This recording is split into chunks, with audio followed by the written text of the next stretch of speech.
Cordial saludo, bienvenidos al módulo de bacteriología. En este momento vamos a revisar el tema de ultraestructura bacteriana. Bienvenidos. Bueno, para comenzar, en este gráfico se muestran algunos de los elementos ultraestructurales de las bacterias más representativos. Tenemos la cápsula, la pared celular, la membrana plasmática, el citoplasma, los ribosomas, los plásmidos, los pilis, el ácido nucleico, los flagelos, etcétera, etcétera, que vamos a entrar a revisar en detalle algunos de ellos. Entonces, para empezar, vamos a hablar de la pared celular. Es una parte estructural o ultraestructural de las bacterias bastante importante. Básicamente es una membrana o una bolsa membranosa y pues principalmente le da forma y rigidez y evita pues que la célula o la bacteria se lise. Empieza membrana, espacialmente empieza con la membrana, el espacio periplásmico y sigue con la pared celular.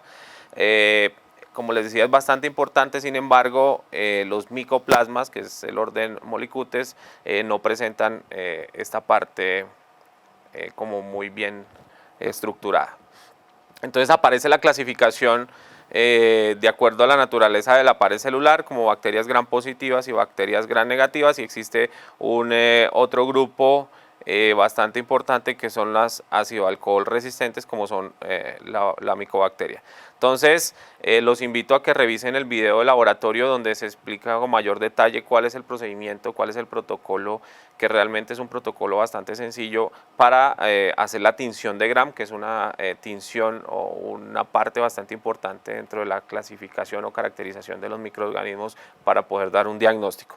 Entonces, a manera general, entonces tenemos las bacterias Gram positivas que se tiñen de acuerdo al protocolo, vuelvo y les digo, revisen el video, como azul o violeta, y las Gram negativas color rosa o rojo, y de acuerdo a las características particulares de las micobacterias, estas no se tiñen ni de gram positivas ni de gram negativas, sino que son básicamente ácido alcohol resistentes. De hecho, hay un protocolo particular para la tinción de esta.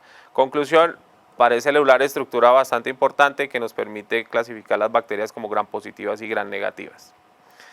Si nos miramos más en detalle la composición de la pared celular de las gram positivas y de las gram negativas, pues tienen diferentes composiciones.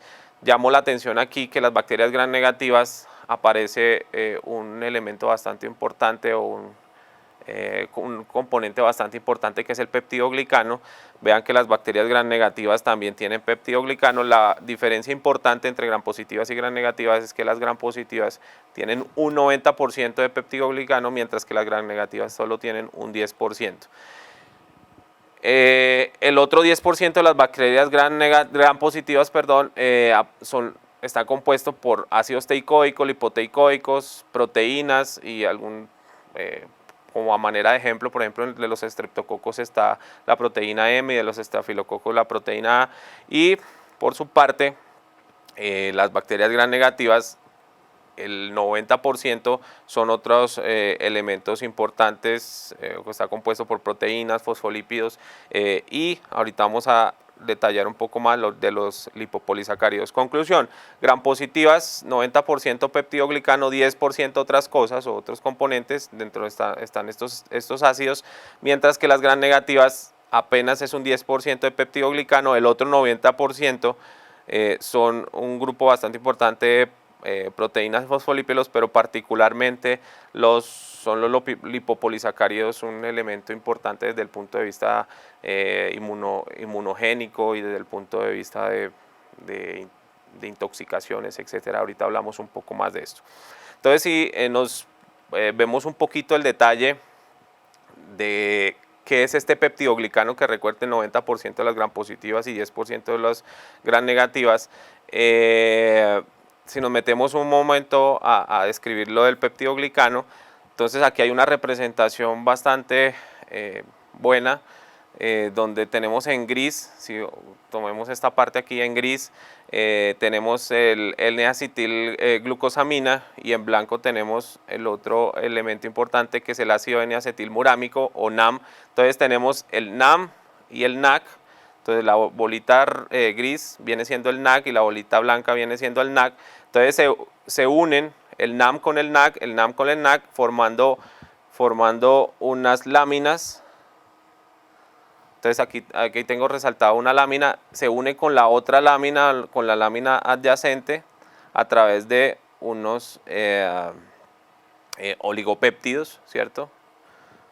Entonces, conclusión, ¿qué viene siendo el peptidoglicano? Unas láminas conformadas por cadenas de N-acetilglucosamina, N-acetilmurámico y unidos por oligopéptidos.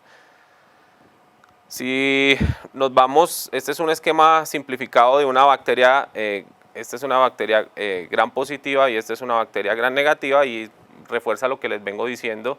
Entonces estamos en este punto de la pared celular. Entonces aquí tenemos la membrana plasmática que ahorita la vamos a describir un poco, y aquí está el famoso peptidoglicano que veíamos ahorita.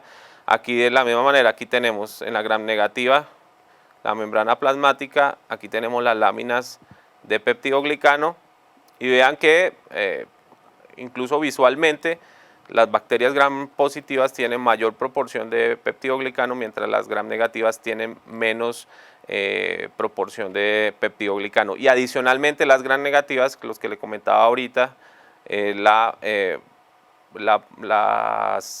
placas o las láminas de lipopolisacáridos.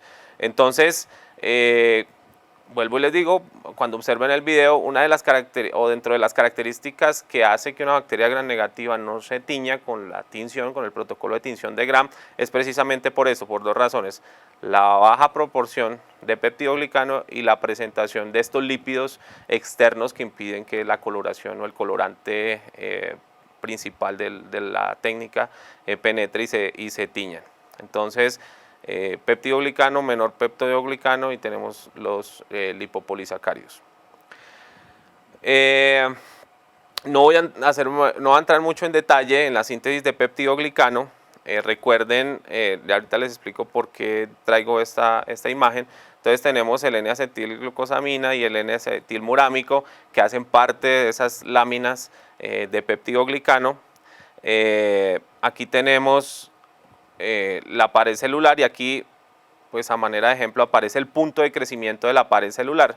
Entonces entran el NAC y el NAM y empiezan a formar esas láminas. ¿Por qué traigo esto? Como les decía, hay ciertos antibióticos.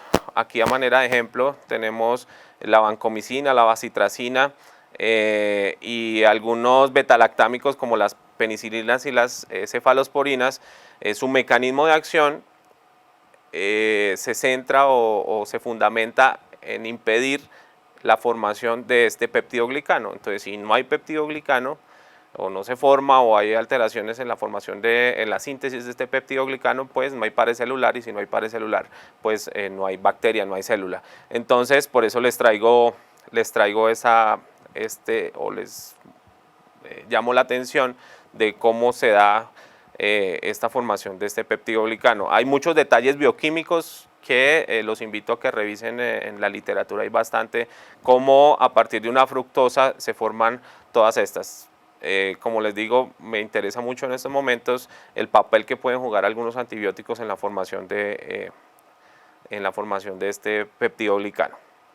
Si recuerdan, ahorita hablábamos de los ácidos lipoteicoicos que hacían parte de ese 10% de las bacterias gram positivas. El hecho de que sean pocos porcentaje, el 10%, no significa que no sean importantes. Acá hay una breve lista o se resaltan algunas funciones de estos ácidos lipoteicoicos, entre los que favorece la supervivencia de la bacteria al actuar como adhesinas. Estos ácidos lipoteicoicos sirven para eso. Al producirse una sepsis, provocan las células del hospedador la liberación de mediadores de la inflamación, como las monocinas y las citocinas. Entonces ellas son las que atraen o favorecen la migración, o son atrayentes del sistema inmune.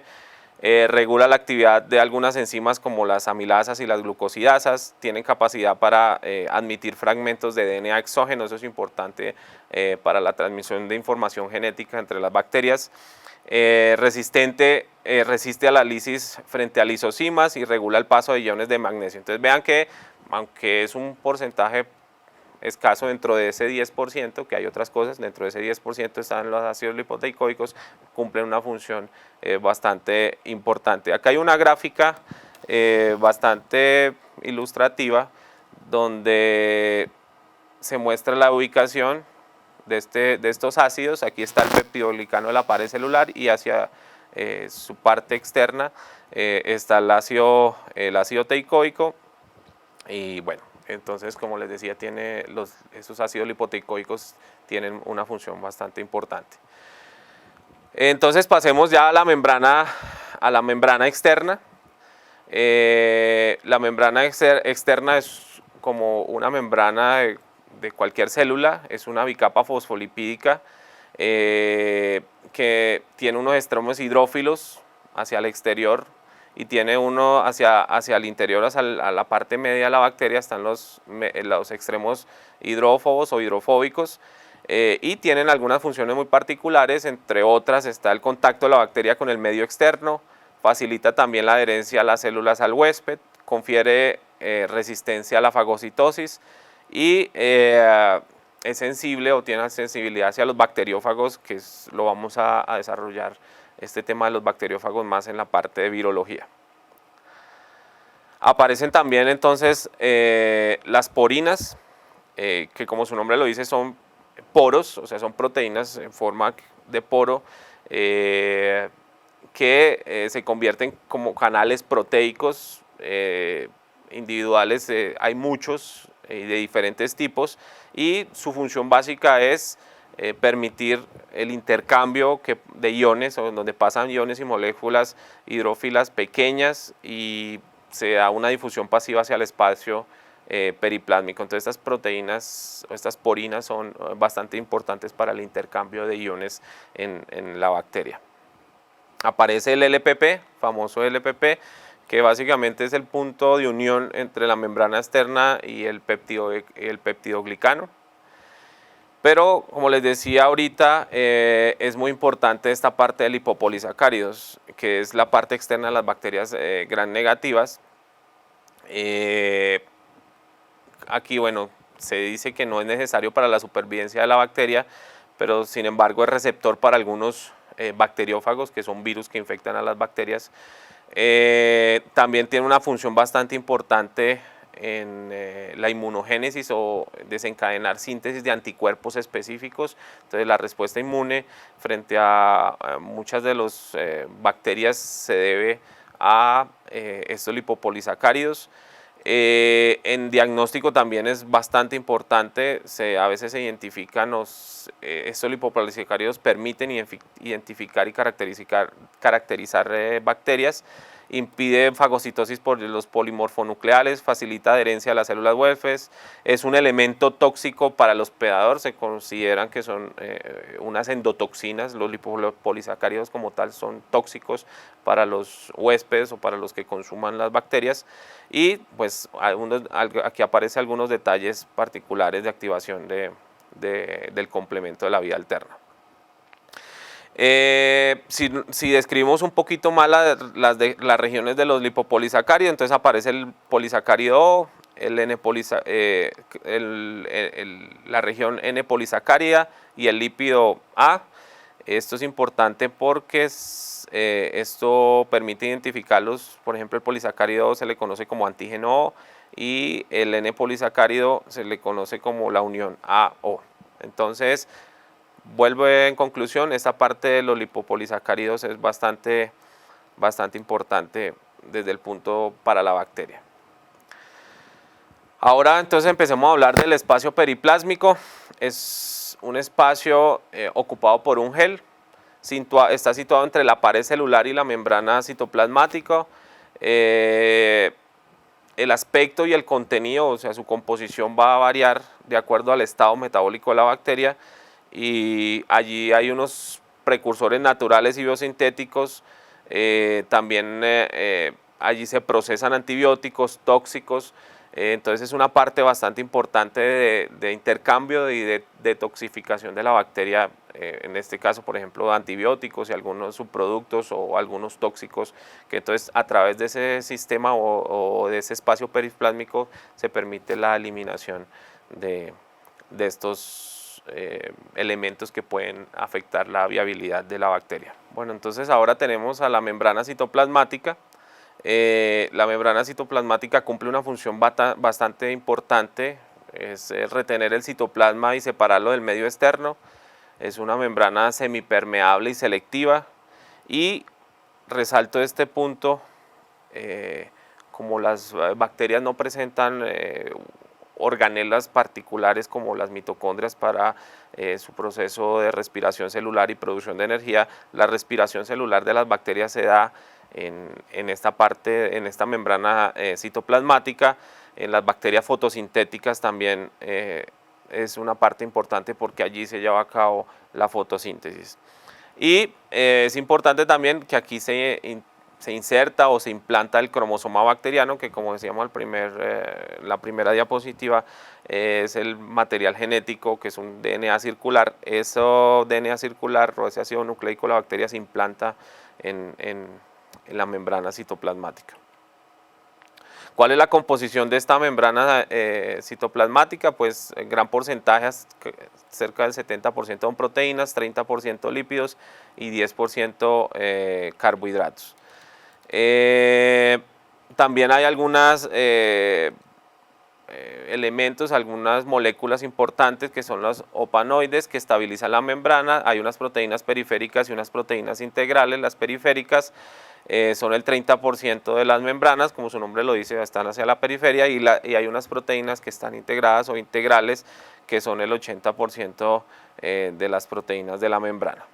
Otro elemento ultraestructural de las bacterias, tenemos a los mesosomas, que básicamente son invaginaciones de la membrana citoplasmática que acabamos de ver, y son importantes, son muy importantes en la división y la replicación del material genético, o sea, del DNA circular de las bacterias. También tiene funciones secretoras, también sirve como exoenzima del tipo beta-lactamasa. Las beta-lactamasas son enzimas que bloquean antibióticos beta-lactámicos y hacen que las hace resistentes a este tipo de antibióticos.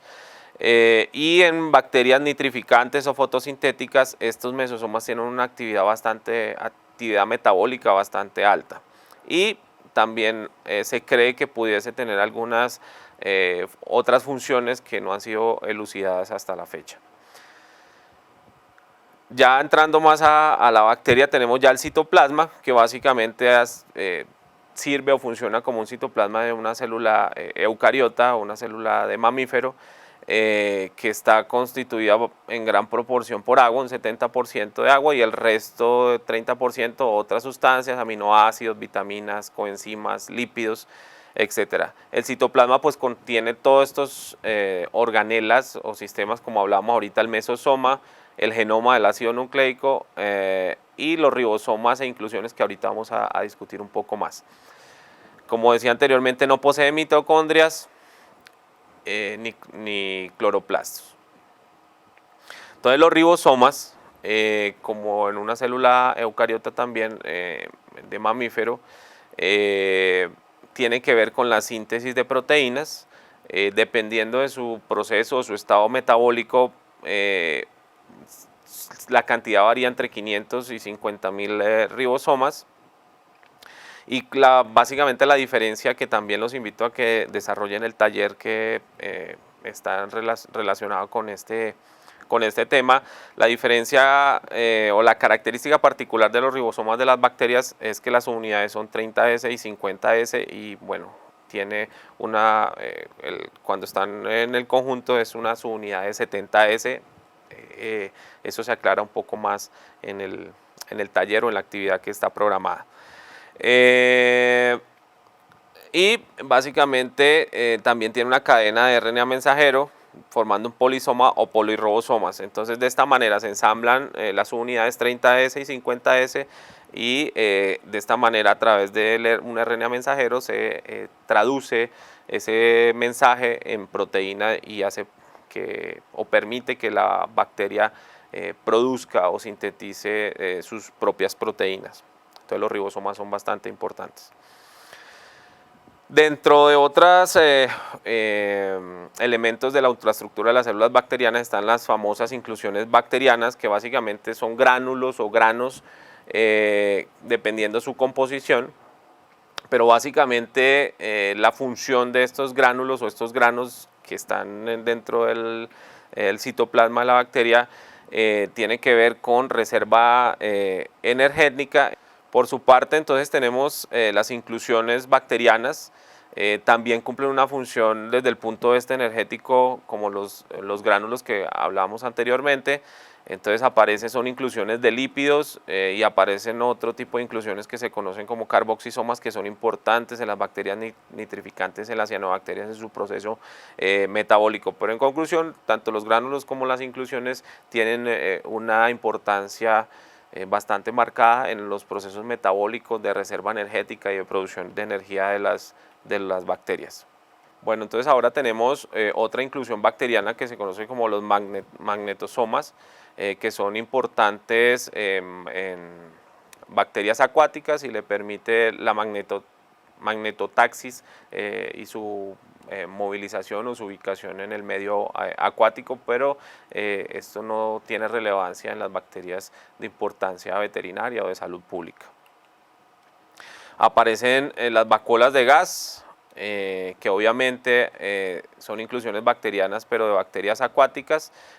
Hace que modifique, son proteínas de bajo peso molecular y modifican el peso específico de la bacteria y les permite flotar. Entonces, como les digo, esto es importante en bacterias acuáticas, tampoco son de relevancia en bacterias que producen enfermedades animales o en salud pública, pero son importantes desde el punto de vista de la biología de las bacterias, estas vacuolas de gas.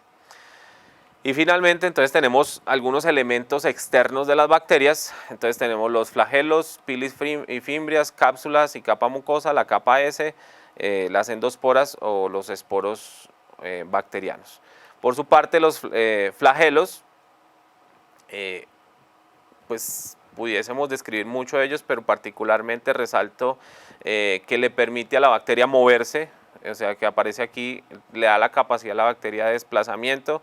Entonces hay varios documentos donde describen y caracterizan, y varios estudios donde caracterizan cada uno de los flagelos, pero se describe de manera muy general 3 partes de los flagelos: un corpúsculo basal, un gancho y un filamento.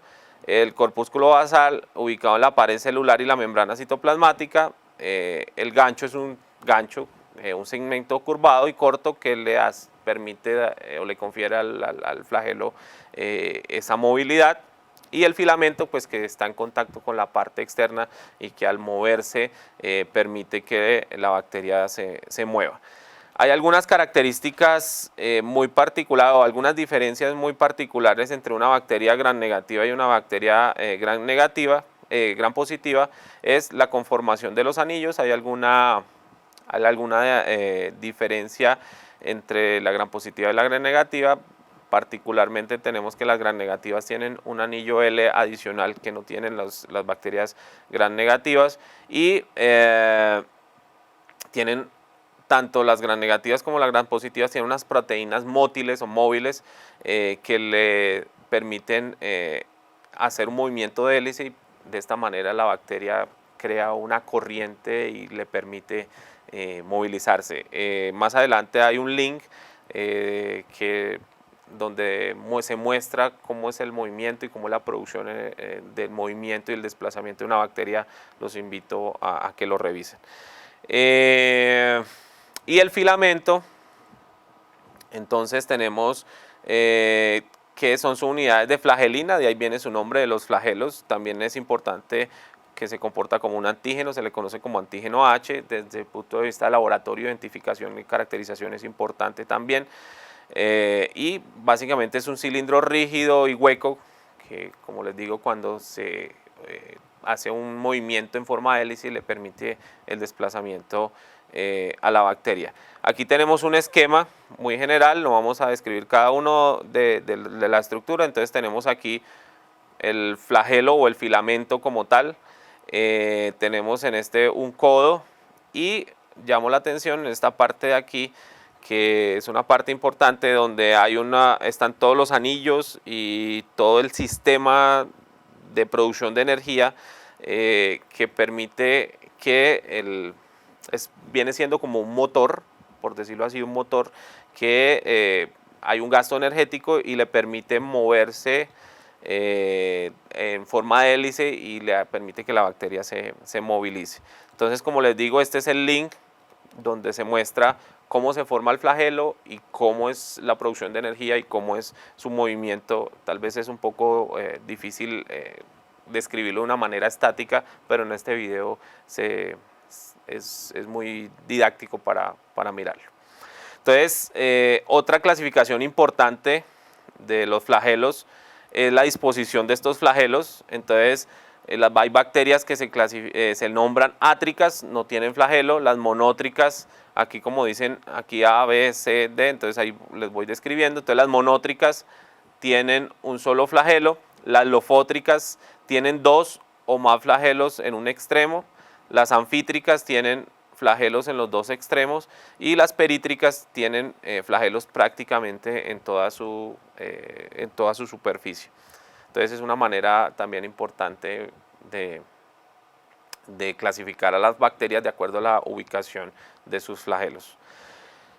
Tenemos los pilis y las fimbrias, que también, como se observan aquí, son unos pelos o unas pilis que, importante, resalto que no le permite movimiento a la bacteria, pero resalto también que permiten la adherencia de los tejidos, participan en la iniciación de la infección como adhesinas y tienen una función bastante importante hereditaria. Bueno, por su parte, entonces tenemos las fimbrias, son estructuralmente y composicionalmente similares a los flagelos. También llamo la atención que como los pilis no cumplen función de movimiento, sino que tienen una función bastante importante como adhesinas, intervienen en la conjugación bacteriana, permite la fijación de virus bacterianos como los bacteriófagos y una parte importante, permiten la tipificación o la identificación serológica en el laboratorio. Entonces son estructuras externas, no permiten movimiento, pero también tienen una función, como les decía, bastante importante. Aparece otra estructura externa, aparecen las cápsulas, también se les conoce como antígenos K. Es una sustancia viscosa que cubre la superficie. Entonces aquí observamos, esta vendría siendo esta estructurita externa o elemento externo que se le conoce como antígeno K, viene siendo la cápsula o capa mucosa, también se pudiese representar así, y es importante como factor de virulencia, impide el paso de antibióticos, se comporta como una barrera física que impide que ingresen antibióticos y le permite adherirse a superficies lisas como huesos, dientes, catéteres. Entonces las bacterias que tienen estas cápsulas o esta capa mucosa es como un sticker que le permite, primero, como les decía, impide que ingresen sustancias, particularmente los antibióticos, y le permite como adherente, como un sticker para pegarse en las superficies. Este tipo de bacterias se ven muy frecuentemente en el material quirúrgico, en los catéteres, como aparece allí. Entonces es una estructura bastante importante o un factor de virulencia bastante importante para las bacterias que lo tienen. Bueno, y finalmente entonces tenemos a los endosporas o esporos bacterianos, que básicamente son estructuras muy rígidas y son como si tuviera un blindaje o un casco la bacteria que le permite soportar o sobrevivir a condiciones adversas de desecación, de altas temperaturas, de irradiación. Entonces aquí están representadas como los punticos verdes, sin embargo pues no se ve muy claro cómo es su participación. Sin embargo, la bacteria cae en condiciones adversas, lo que hace es recoger todo su material genético y protegerlo con este blindaje, con estas esporas o formando estos esporos bacterianos. Una vez estos esporos o estas endosporas caen en condiciones ideales, otra vez de alimentación, de temperatura, de pH, etcétera, germinan, no hay un proceso de germinación, se quitan ese blindaje y vuelve le da vida pues, a la bacteria o lo hace metabólicamente viable o activo para seguir sobreviviendo o seguir causando problema en caso de que produzca enfermedad. Hasta aquí llegamos con el módulo de descripción de la ultraestructura bacteriana, donde describimos muy brevemente los elementos más importantes de la bacteria. Los invito a que revisen el material y que desarrollen las guías y las actividades que se programaron para este módulo. Muchas gracias.